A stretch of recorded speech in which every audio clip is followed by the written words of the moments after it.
나를 구원한 주의 십자가 그것을 믿으며 가네. 자격 없는 내 힘이 아니 오직 예수님의 보혈로 자격 없는 내 힘이 아니 오직 예수님의 보혈로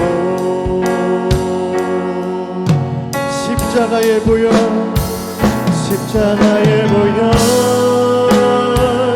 완전하신 사랑 힘입어 나갑니다. 십자가의 보혈 완전하신 사랑 힘입어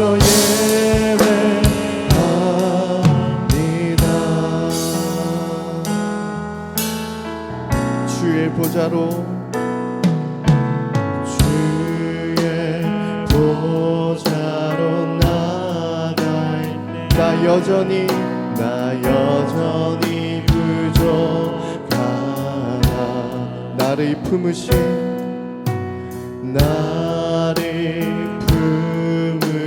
주의 그 사랑 그것을 믿으며 가네. 자격 없는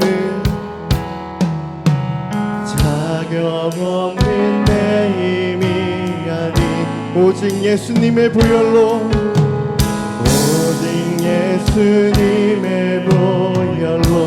자격 없는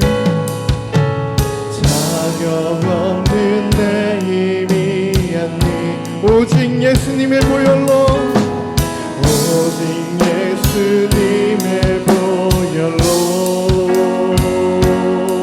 십자가의 보혈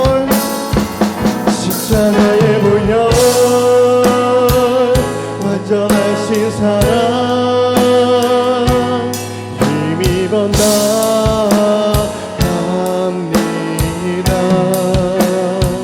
십자가의 보혈 완전하신 사랑 힘입어 예배하니 십자가의 보혈 완전하신 사랑 힘입어 나갑니다.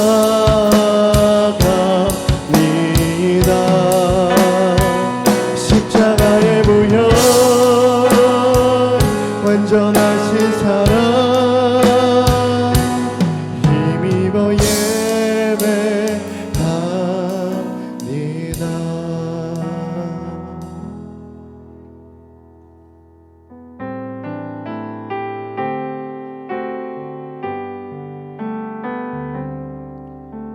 주 앞에 나와 내 삶을 드리네. 마음 열어 내 삶을 드리네. 주를 봅니다. 끝없는 사랑 나 회복시키네. 이제 눈들어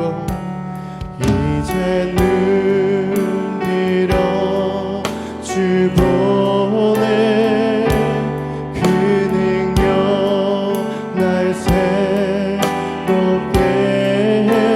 주님의 사랑 날 만지시니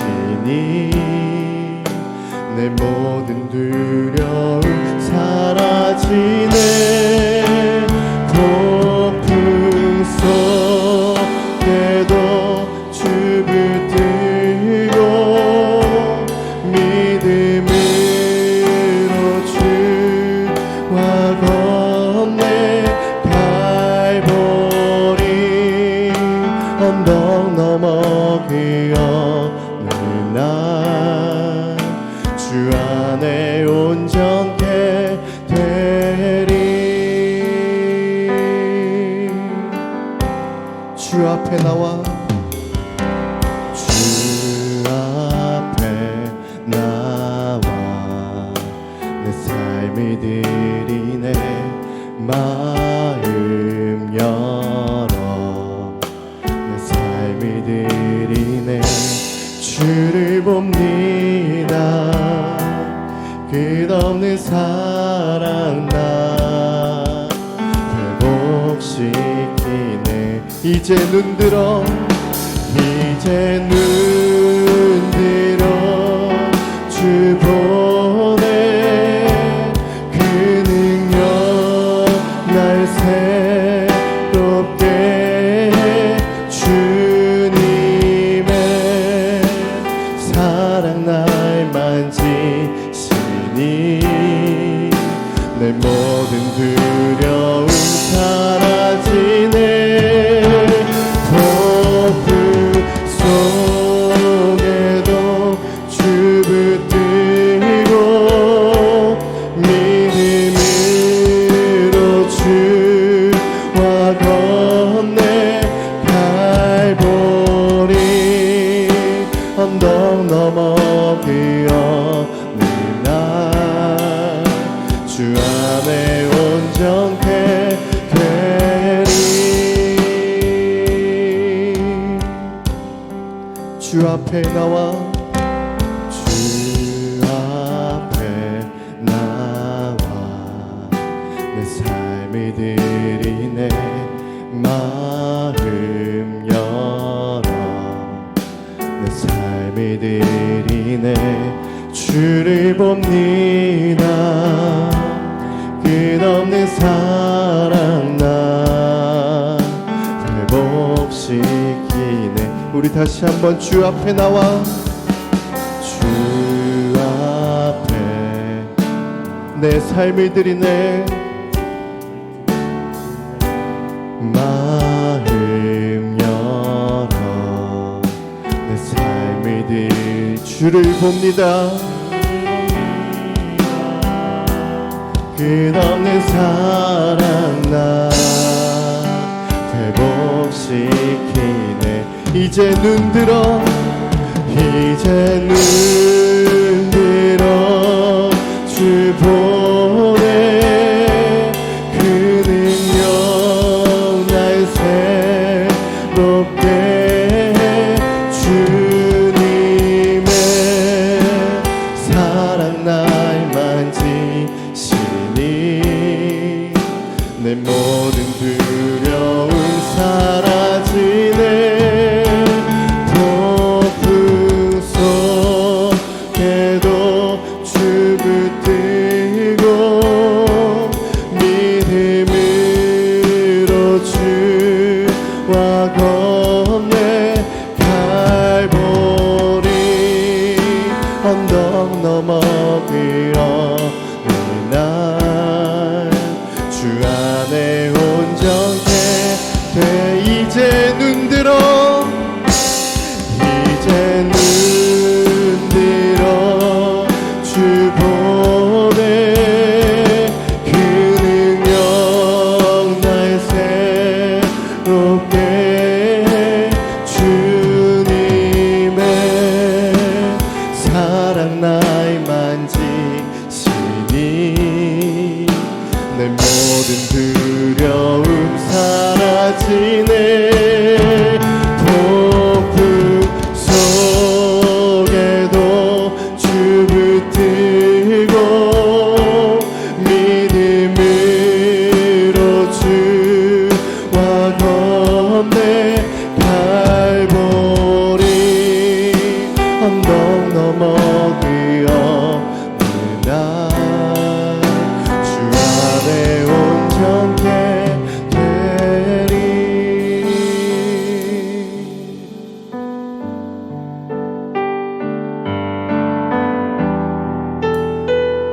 변치 않아.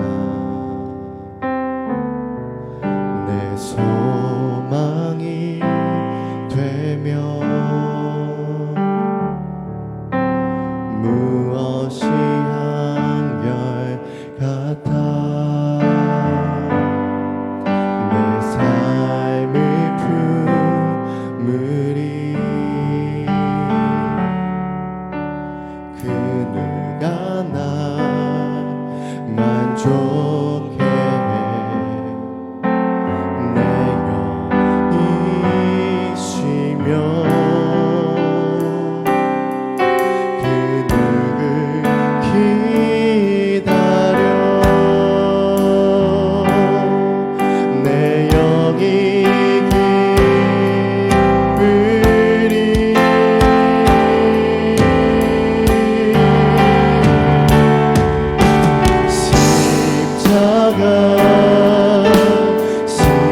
십자가 그 그늘 아래 내 소망이 있네. 십자가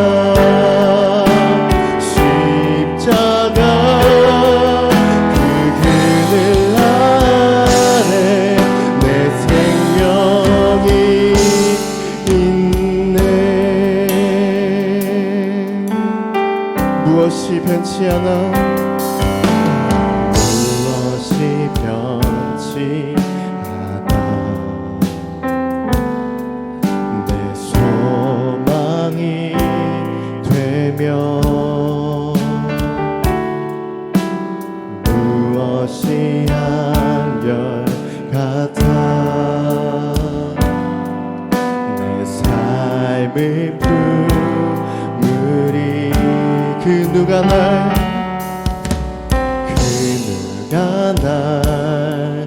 만족해 내 영이시며 그 누굴 기다려 내 영이 기쁘리. 우리 두 손 높여 찬양합시다. 십자가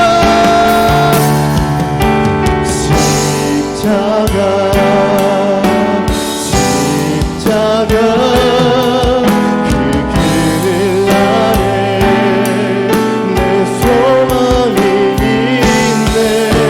십자가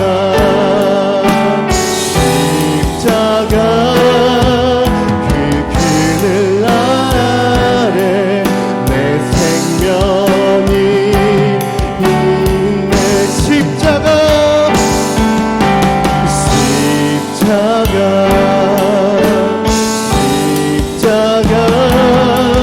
그 그늘 아래 내 소망이 있네.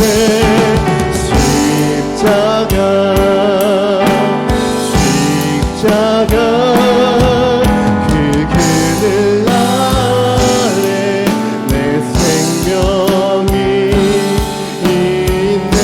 우리 이 시간 기도하기 원합니다. 우리 주님이 우리 죄를 대신하여 십자가에 못 박히신 그 은혜를 생각하며 우리 다 함께 기도로 나아갑시다.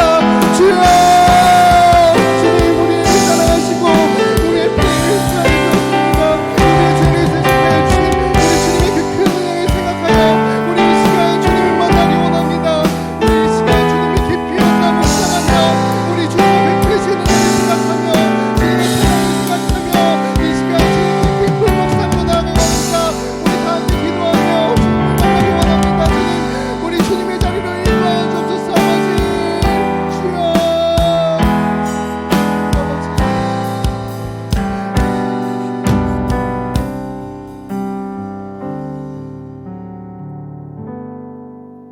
하나님 아버지 감사를 드립니다.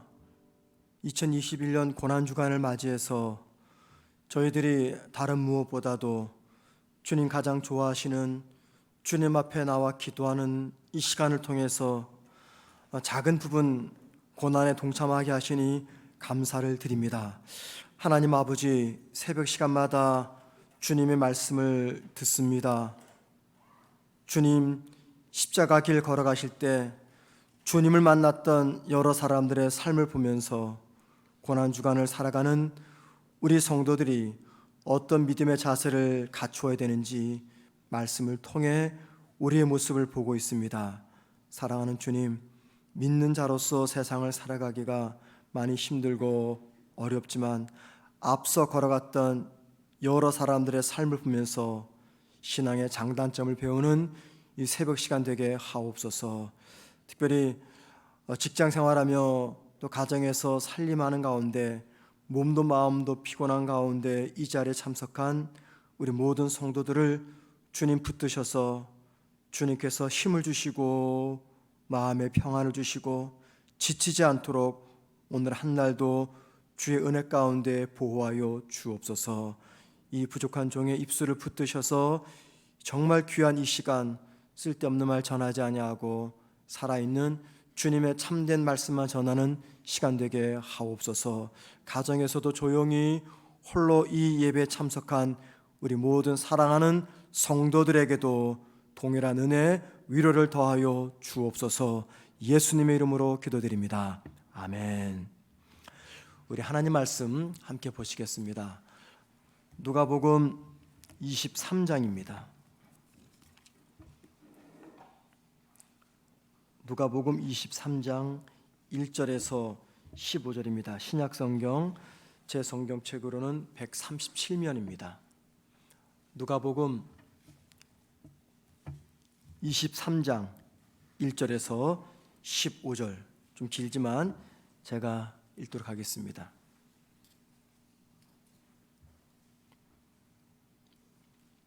무리가 다 일어나 예수를 빌라도에게 끌고 가서 고발하여 이르되 우리가 이 사람을 보매 우리 백성을 미혹하고 가이사에게 세금 바치는 것을 금하며 자칭 왕 그리스도라 하더이다 하니 빌라도가 예수께 물어 이르되 내가 유대인의 왕이냐 대답하여 이르시되 내 말이 옳도다.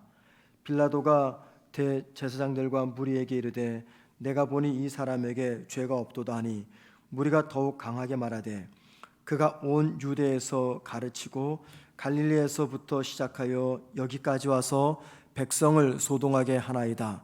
빌라도가 듣고 그가 갈릴리 사람이냐 물어 헤롯의 관할에 속한 줄을 알고 헤롯에게 보내니 그때 헤롯이 예루살렘에 있더라.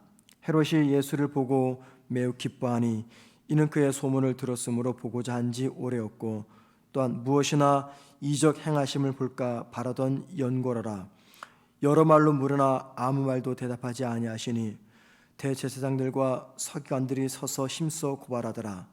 헤롯이 그 군인들과 함께 예수를 업신 여기며 희롱하고 빛난 옷을 입혀 빌라도에게 돌아보내니 헤롯과 빌라도가 전에는 원수였으나 당일에 서로 친구가 되니라. 빌라도가 대제사장들과 관리들과 백성을 불러 모으고 이르되 너희가 이 사람이 백성을 미혹하는 자라 하여 내게 끌고 왔도다. 보라, 내가 너희 앞에서 신문하였으되 너희가 고발하는 일에 대하여 이 사람에게서 죄를 찾지 못하였고 헤롯이 또한 그렇게 하여 그를 우리에게 도로 보내었도다. 보라, 그가 행한 일에는 죽일 일이 없느니라. 아멘. 자, 여러분 피곤하시죠? 피곤을 통해서 주님의 고난에 우리가 온전히 동참한다고는 볼 수 없지만 우리의 상황에서 볼 때는 이것도 엄청난 고통이라 생각이 듭니다. 아무튼 금요일 저녁까지 빠지지 마시고 꼭 참석해 주시기를 부탁을 드립니다. 그리고 어제도 그제도 오늘도 이른 새벽부터 찬양으로 섬기신 우리 찬양팀들에게 감사를 드리고요. 가정에서 온라인으로 드리는 분들이 한 50명 정도 계시다는 이야기 들었습니다.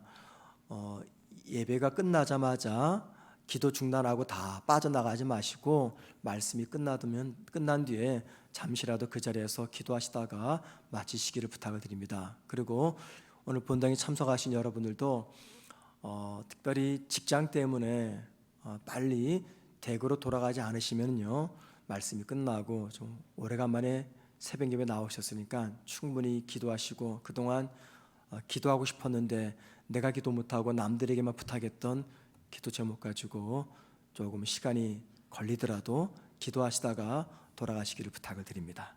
자, 오늘은 우리가 세 번째 인물, 예수님께서 십자가를 길을 걸어가실 때 그 십자가의 길에서 예수님을 만난 세 번째 인물을 살펴보려고 합니다. 바로 그 사람은 오늘 본문을 보면서 알듯이 로마 총독이었던 빌라도입니다. 여러분, 빌라도에 관한 많은 정보가 역사 자료를 통해서 우리가 발견할 수가 있는데 이 새벽 시간에는 그런 모든 것들은 다 그냥 생략하고 넘어가려고 합니다. 왜냐하면 주어진 시간이 너무 작기 때문이죠. 예수님을 십자가에 처형하는 데 있어서 누구의 역할이 가장 컸을까요? 고발하는 사람, 혹은 예수님을 채찍질하는 사람, 실제 예수님을 십자가에 못 박는 로마 병사 등등 많은 사람들이 동원이 됐는데, 그 중에서 예수님을 십자가에 처형하는데 가장 중요한 역할을 감당했던 사람, 결정적인 역할을 감당했던 사람, 우리는 조금 더 이의를 제기하지 않고 그 사람을 로마의 총독이었던 본디오 빌라도라고 말할 것입니다.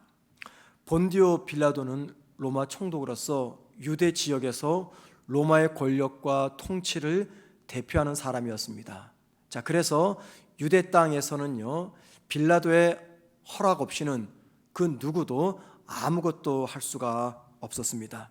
특별히 유대 땅에서 누군가를 사형에 처할 수 있는 결정을 할 수 있는 사람, 오직 로마 총독이었던 빌라도뿐이었습니다. 이 말은 예수님을 십자가에 처형하는 데 있어서 빌라도가 허락을 하지 않으면 결코 그 누구도 예수님을 십자가에 처형할 수가 없었습니다. 대제사장 가야바를 비롯한 이스라엘의 통치자들은요, 로마로부터 위임받은 범위 내에서만 종교법이나 혹은 민법에 대한 재량권을 행사할 수 있었지, 사형 집행이나 사형을 선고하는 이 일들은 절대 할 수가 없었습니다. 그래서 대제사장 가야바는 예수님을 십자가에 처형하기 위해서 스스로 결정하지 못하고 허락을 받기 위해서 예수님을 끌고 총독이었던 빌라도를 찾아갑니다. 가야바가 예수님을 사형시키려면요, 적어도 예수님을 사형시키는 그 일이 로마나 혹은 빌라도 개인에게 어떤 이득이 있는지를 설명하면서 빌라도의 마음을 움직여야 됩니다. 이 말은 무슨 말이냐면, 예수님의 죽음을 결정짓는 가장 중요한 재량권은 바로 이 빌라도에게 있었다라는 것을 보여주는 것입니다. 그래서 십자가 길에서 예수님을 만난 사람 중에 가장 중요한 사람이 바로 다름 아닌 빌라도였습니다. 그런데 역설적이게도요, 성경은 이 빌라도를 아주 나약한 인물로 우리에게 보여주고 있습니다. 자, 대제사장 가야바는 예수님을 신성 모독자가 아니라 자칭 메시아, 즉 로마 정부에 대항해서 반란을 일으킬 정치범으로 고소합니다. 왜냐하면 만약에 예수님을 신성 모독자로 고발하게 되면 이 빌라도는 이것은 여러분 당신들의 종교적 문제니까는 알아서 하십시오 라고 판결하듯이, 아니면 그냥 가벼운 훈방 조치 정도로 판결할 수가 있었기 때문입니다. 그러나 예수를 로마 정부의 반란을 일으킬 정치범으로 고소하게 되면 빌라도는 그 예수를 로마법에 따라서 판결해야 됩니다. 자, 그래서 대제사장 가야바는 예수님을 로마 황제 권위에 반역하는 정치범으로 고소를 합니다. 자, 그런데 빌라도는 예수님을 로마 정부에 대항하는 정치범으로 고발하는 이 가야바의 고소 고발이 신뢰가 되지 않았습니다.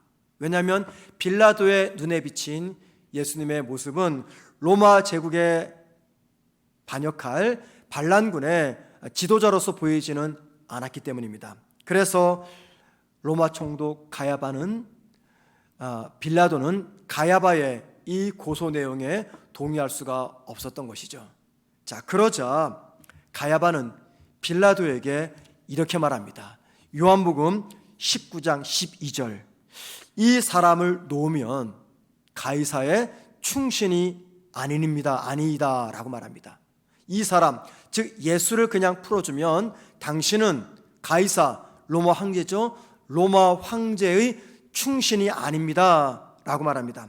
그리고 이 한마디 말이 빌라도를 꼼짝 못하게 만들었습니다. 왜냐하면 빌라도에게는요, 감추고 싶은 정치적인 약점이 있었기 때문입니다. 대제사장 가야바는 빌라도의 그 약점을 알고 있었고, 그 약점을 지금 들이밀면서 빌라도의 목을 옥매고 있는 것입니다. 그 약점이 무엇입니까? 과거 빌라도는 자신의 정치적 생명을 끝낼 수 있는 아주 심각한 정치적 실수 두 가지를 합니다. 첫째는요, 몇 년 전 갈릴리 호수에서 물을 끌어오는 수로 시설을 만들기 위해서 예산을 확보하던 중 이스라엘 사람들이 1년에 한 번씩 내는 그 성전세, 그 성전세를 몰수한 적이 있었습니다.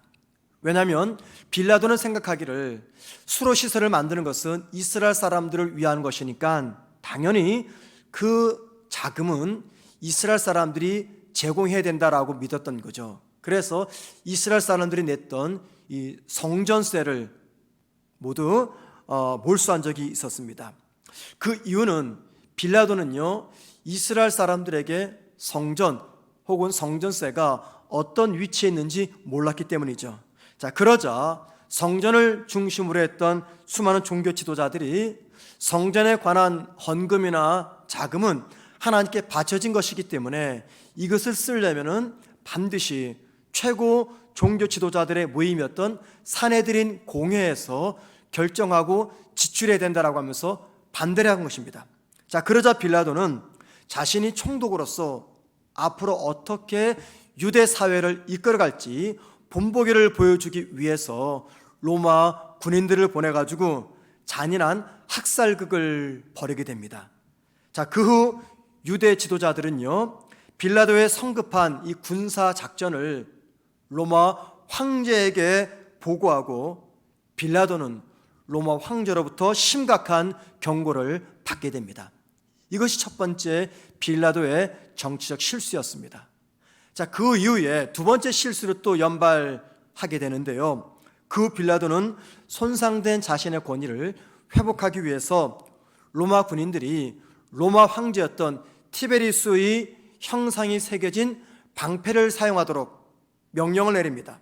그런데 이것이 또 심각한 문제가 됩니다. 유대인들은요, 이 일을 자신들의 종교적 신념을 무시하는 처사라 생각하면서 대단히 모욕적으로 받아들입니다. 왜냐하면 유대인들에게 로마 황제의 형상이 새겨진 그 방패를 들고 성전 관할 구역에 들어오는 것은 마침내 그들이 가장 두려워했던 우상 숭배와 다름없었기 때문입니다. 유대인들은 빌라도에게 부탁을 합니다. 아무 형상이 없는 방패를 사용해달라고. 하지만 이번에도 빌라도는 유대인들의 부탁을 거절합니다. 결국 유대인들은 그 일을 이번에도 역시 직접 로마 황제에게 탄원했고, 로마 황제는 빌라도에게 유대인의 감정을 건드리는 이 방패 사건을 전면 백지화하라라고 명령을 내립니다. 그리고 이 일로 인해서 빌라도는 다시 한번 심각한 정치적 타격을 입게 됩니다. 자, 그리고 유대 종교 지도자들은 빌라도가 만약에 다시 한번 실수를 하게 되면 로마 황제가 그를 결코 용서하지 않을 것이라는 것을 알고 있었어요. 이러한 배경을 잘 알고 있었던 대제사장 가야바가 지금 빌라도에게 무엇을 말합니까? 만약에 당신이 이 예수를 풀어주게 되면 당신은 로마 황제의 충신이 결코 아닙니다라고 이야기하는 것입니다. 빌라도는 예수님을 없애려는 이 가야바의 계획을 백지화시킬 수 있는 힘이 있었던 사람입니다. 그리고 또 그가 보기에도 예수님은 로마에 반역하는 정치범이 아니었어요. 그래서 어떻게 해서든지 이 예수를 풀어주고 싶었습니다. 더더욱이 그의 아내가 지난밤 꿈을 꿨는데 그 사람, 즉 예수를 절대 손대지 말라는 꿈을 꾸고 남편에게 권유합니다. 아무튼 이런저런 이유 때문에 빌라도는 예수를 풀어주기를 원했어요. 그런데 빌라도의 귓가에서 떠나지 않고 맴도는 말이 있었습니다. 이 사람을 놓아주면 당신은 결코 가이사의 충신이 아닙니다 라는 말입니다. 여러분, 이 가야바의 이 말은요, 지금 빌라도를 협박하는 메시지입니다. 지난번에도 여러 가지 실수를 범했는데 이번에도 이 예수를 풀어주는 실수를 하게 되면 당신의 정치적 생명은 끝나는 겁니다 라고 하는 일종의 경고의 메시지였습니다. 이 말은요, 빌라도를 꼼짝 못하게 하는 엄청난 압박이었습니다. 그 말을 듣고 난 뒤 빌라도는 이 예수를 죽이지 않으면 내 정치적 생명이 끝날 것이다 라는 직감을 하게 됩니다. 그래서 결국 빌라도는 원치는 않지만 예수를 모든 유대인들이 원하는 대로 사형에 넘겨줍니다. 그리고 예수님을 죽이려고 공모한 사람들과 자신은 무관하다라는 의미로서 자신의 손을 씻는 행동을 하게 되는 것이죠. 그런데 여러분, 2000년 초대교회 시절부터 그리고 지금까지 그리고 앞으로도 계속해서 본디오 빌라도에게 고난을 당하사 십자가에 못 박혀 죽으시고라고 하는 이 사도신경의 고백을 통해서 빌라도는 결코 예수님을 살해한 공범자에서 벗어날 수가 없게 되었습니다.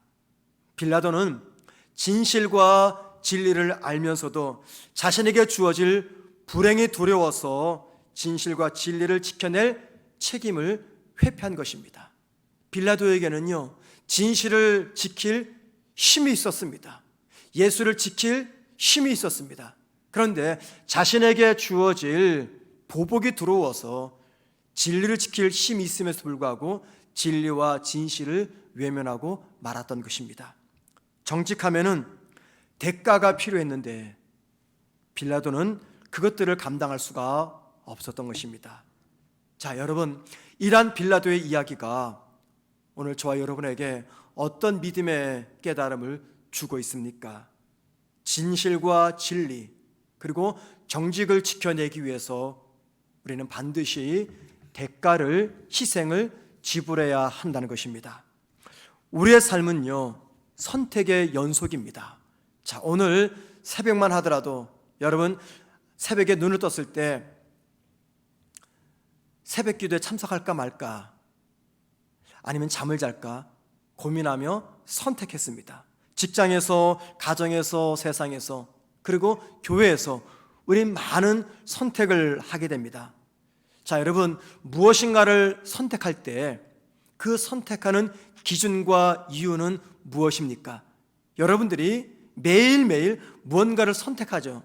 그 선택하는 이유와 선택의 기준이 무엇입니까?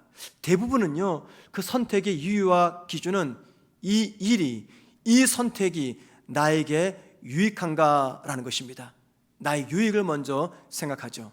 그런데 우리 교회 성도들 중 많은 분들은요, 선택하는 기준이, 그 최우선의 기준이 나의 유익이 아니라 우리 주님의 유익됨을 삼아서 선택하는 성도들이 많이 계십니다.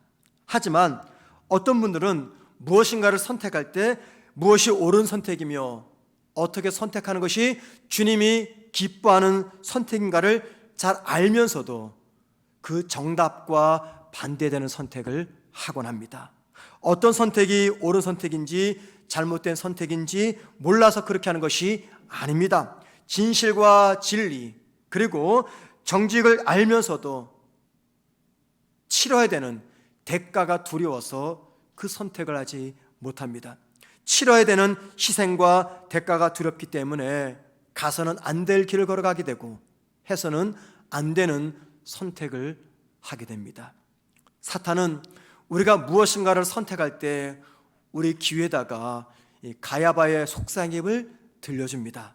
내가 그렇게 선택하는 것이 너에게 어떻게 유익이 되느냐? 내가 그렇게 선택한다고 누가 알아주느냐? 너는 자존심도 없니? 왜 그렇게 선택하니? 뭐 그렇게 선택하면 네가 감당해야 될 금전적 손실이 얼마인데 너 미쳤니? 먼저는 내가 살고 봐야 하나님도 있고 믿음도 있고 교회도 있는 것이니 먼저는 너에게 유익한 대로 선택하라 라고 하는 이 가야바의 음성을 저와 여러분의 귓가에 속삭입니다.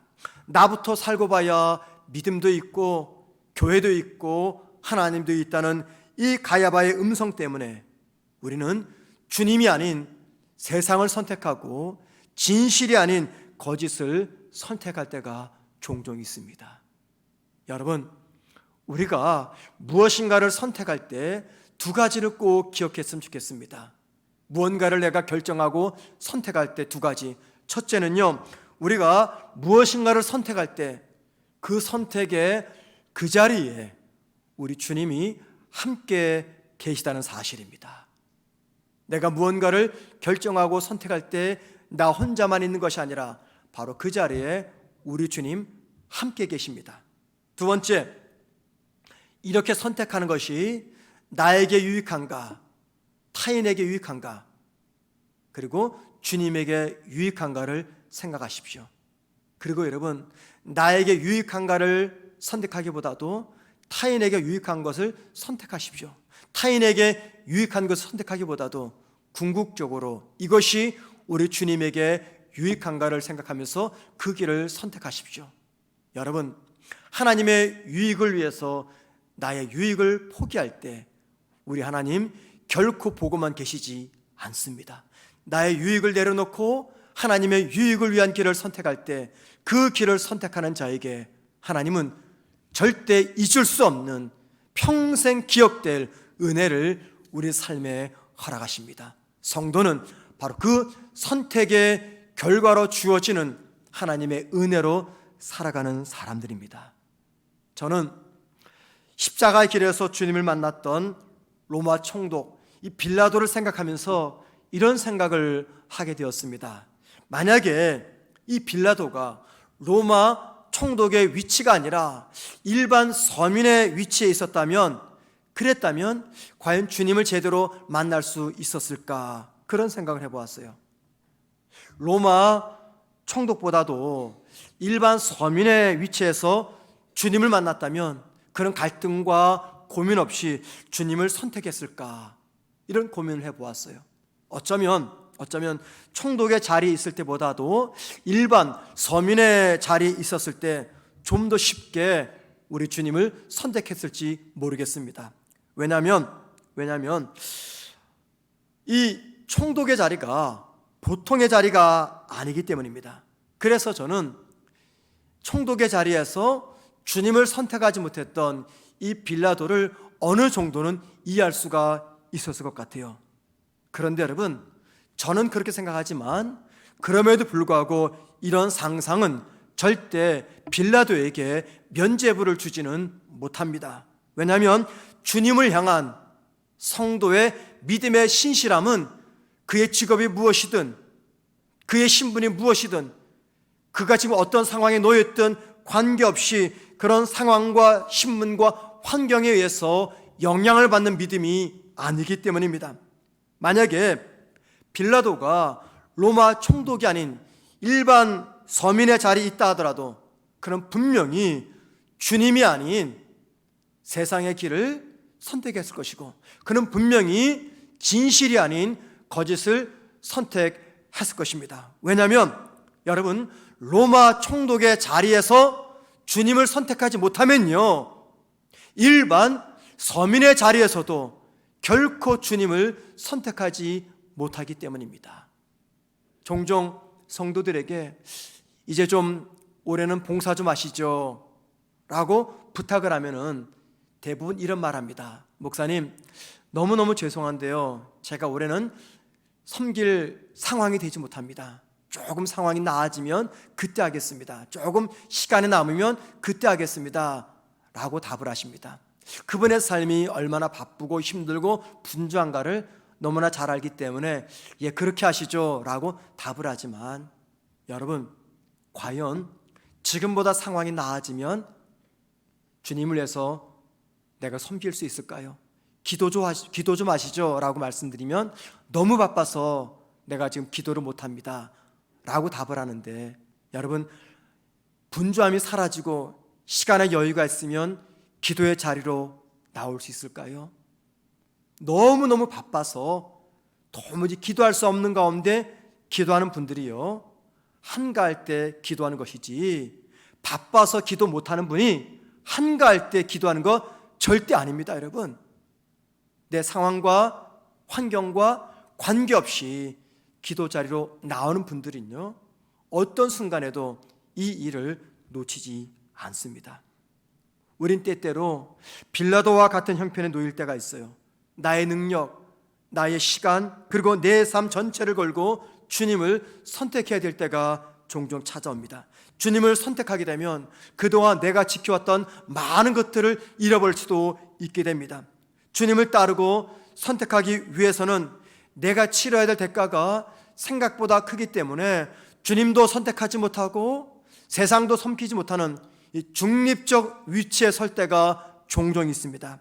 여러분, 이 세상에서 가장 편한 처세술이 뭘까요?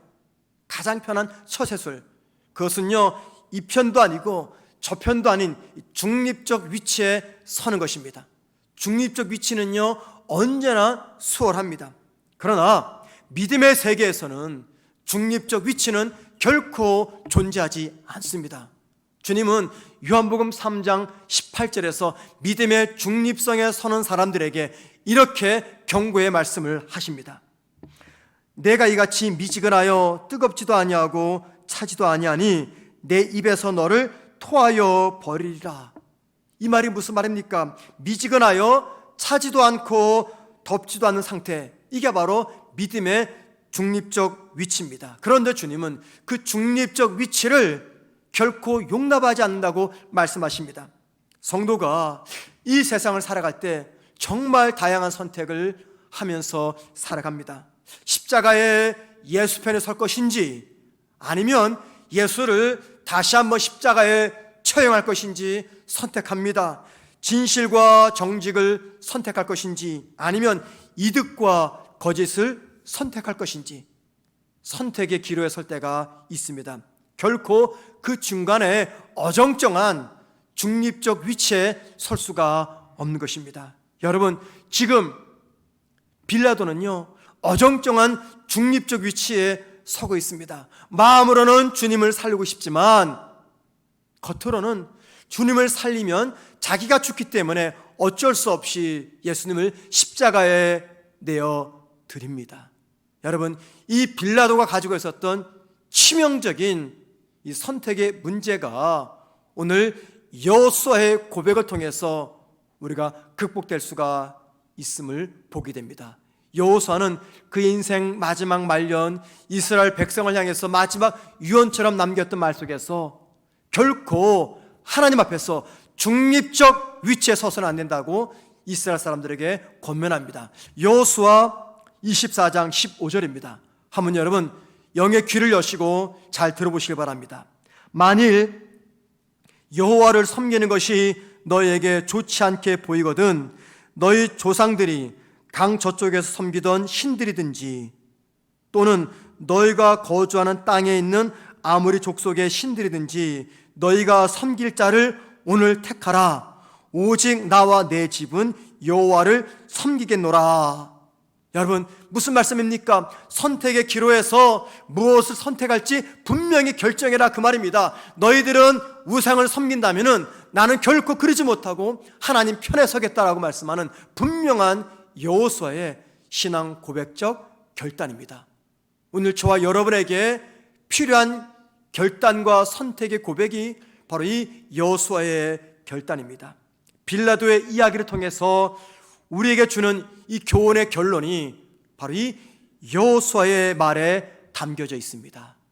여러분, 선택의 순간에 믿는 저와 여러분에게 필요한 것이 있습니다. 꼭 기억하십시오. 성도가 선택의 기로에서 필요한 것, 그것은요 믿음의 용기입니다. 믿음의 용기. 풍랑이는 바다에 발을 내딛는 믿음의 용기가 필요한데 그 믿음의 용기가 어떻게 주어지는지 아십니까? 그 믿음의 용기는요, 주님을 신뢰할 때 주어집니다. 주님을 신뢰하는 자에게 이 믿음의 용기가 생겨납니다. 무슨 말입니까? 주님을 신뢰하지 못하면 우리는 절대 믿음의 용기 있는 선택을 할 수가 없는 것입니다. 그래서 저와 여러분이 이 빌라도 이야기를 통해서 마지막 품어야 될 결론은 믿음의 용기를 위해서 어떤 순간에도 주님을 신뢰하자라는 겁니다. 주님을 신뢰하자. 신실하신 내 주님, 주님의 유익을 위해서 내 것을 기꺼이 포기하는 나를 주님은 결코 버리지 아니하시고 내가 생각한 그 이상으로 더 복된 길로 인도하시는 이 주님을 신뢰할 때 우리 믿음의 용기를 가지고 내 유익이 아니라 하나님의 영광을 위한 선택의 길을 걸어갈 수가 있다는 겁니다. 우리 모두가 빌라도가 걸어간 길이 아니라 여호수아가 고백하는 하나님을 선택하는 그 길로 나아가는 저와 여러분 되기를 주님의 이름으로 축원을 드립니다.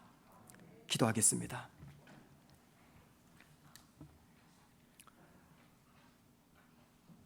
하나님 아버지, 이 시간 성령께서 우리 모두에게 믿음의 용기를 주셔서 주님을 선택하며 살아갈 수 있도록 은혜를 더하여 주옵소서.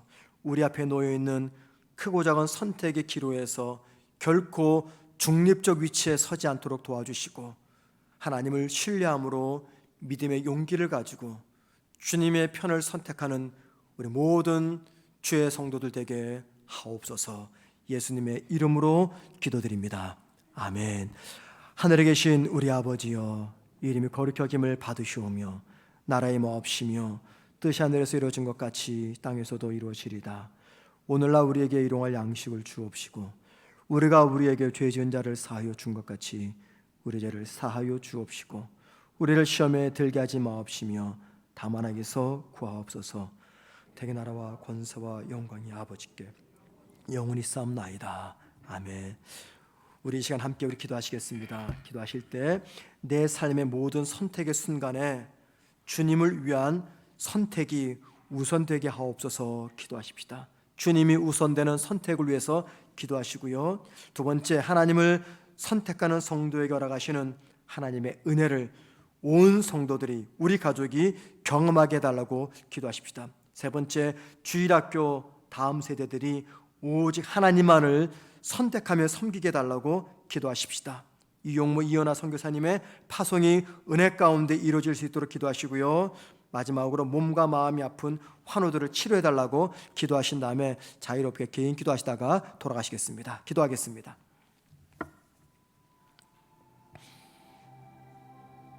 하나님 아버지,